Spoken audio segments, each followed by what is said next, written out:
मैं doctor Madhu Jain, SPC government college Ajmer, associate professor in economics. आज हम भारतीय आर्थिक बीए पार्ट फर्स्ट के पेपर सेकंड में प्राचीन भारतीय आर्थिक विचारों के अध्ययन की आवश्यकता, प्रासंगिकता अथवा उनकी सार्थकता पर चिंतन और मनन करेंगे या उनकी चर्चा करेंगे। जैसा कि हम जानते हैं, आज की भागदौड़ भरी जिंदगी में आज समूचे विश्व में उपभोक्तावाद का बोलबाला है।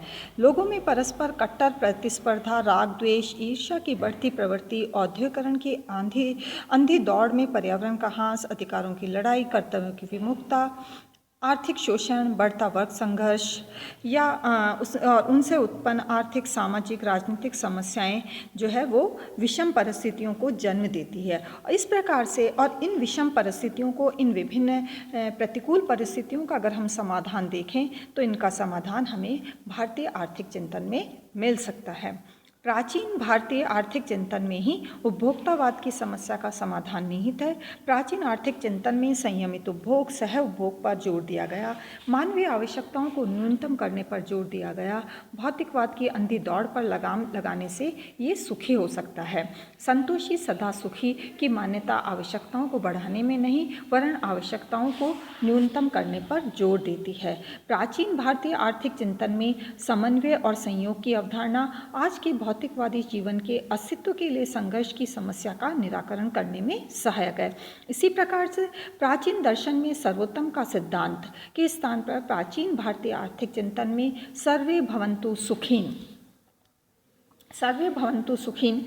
सभी लोगों के सुखी होने की कामना की गई है। जहां आधुनिक पाश्चात्य दर्शन में प्राकृतिक संसाधनों के शोषण की और बात कही जाती है, वहीं उनके स्थान पर भारतीय चिंतन में प्रकृति के दोहन, उसके संरक्षण और शोषण पर चर्चा की जाती है।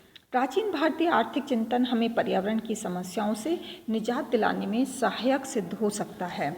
इसी प्रकार से भारतीय आर्थिक चिंतन आधुनिक युग के व्यक्तिगत अधिकारों के स्थान पर मनुष्य के कर्तव्य को प्राथमिकता देता है, जिससे अधिकारों की लड़ाई की समस्या का समाधान संभव है। जहां भारतीय आर्थिक पाश्चात्य चिंतन में भौतिक सुखों का प्रयास किया जाता है जो मनुष्य को गर्त में पहुंचाते हैं, जहां प्राचीन आर्थिक चिंतन में समग्र सुख की बात कही गई है, जिससे शरीर, मन, बुद्धि, आत्मा चारों को सुखी बनाते हैं और उसके लिए चार पुरुषार्थ अर्थ, धर्म, काम और मोक्ष का आदर्श प्रस्तुत किया गया है।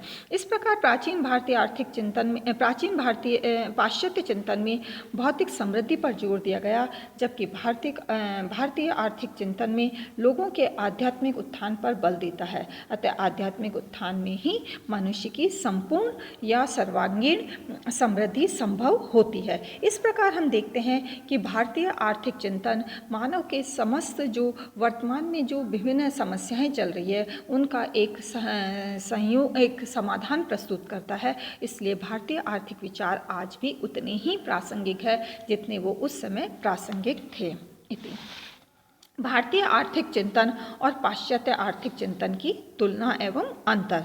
प्राचीन भारतीय आर्थिक चिंतन की विभिन्न विशेषताओं के विश्लेषण के आधार पर हम ये देखते हैं कि पाश्चात्य आर्थिक चिंतन के मुकाबले भारतीय आर्थिक चिंतन अधिक व्यापक, अधिक व्यवहारिक और आज के अशांत और तनावग्रस्त विश्व के लिए अधिक कल्याणकारी और समग्र सुख का आधार है। जहाँ पाश्चात्य आर्थिक दर्शन भौतिक आवश्यकताओं में गुणोत्तर वृद्धि, सर्वोत्तम का अस्तित्व, प्रकृति के बर्बरतापूर्ण शोषण, व्यक्तिगत अधिकारों के भ्रमजाल में फंसा हुआ है, वहीं भारतीय आर्थिक चिंतन मनुष्य के आर्थिक जीवन में आध्यात्मिकता, सह अस्तित्व, आवश्यकताओं की न्यूनता, प्रकृति के संरक्षण, व्यक्तिगत कर्तव्यों के प्रति जागरूकता के सिद्धांत से विश्व में आर्थिक कल्याण और सामाजिक उत्थान का मार्ग प्रशस्त करता नजर आता है।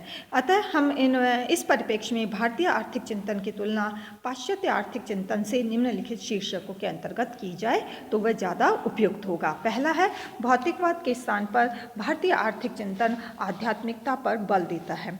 दूसरा है, आवश्यकताओं में गुणोत्तर वृद्धि के स्थान पर भारतीय आर्थिक चिंतन आवश्यकताओं की न्यूनता, सादा जीवन, उच्च विचार पर बल देता है। मानव मस्तिष्क और धैर्यहीन चिड़िया के समान है, वह जितना अधिक पाती है वह उसमें और अधिक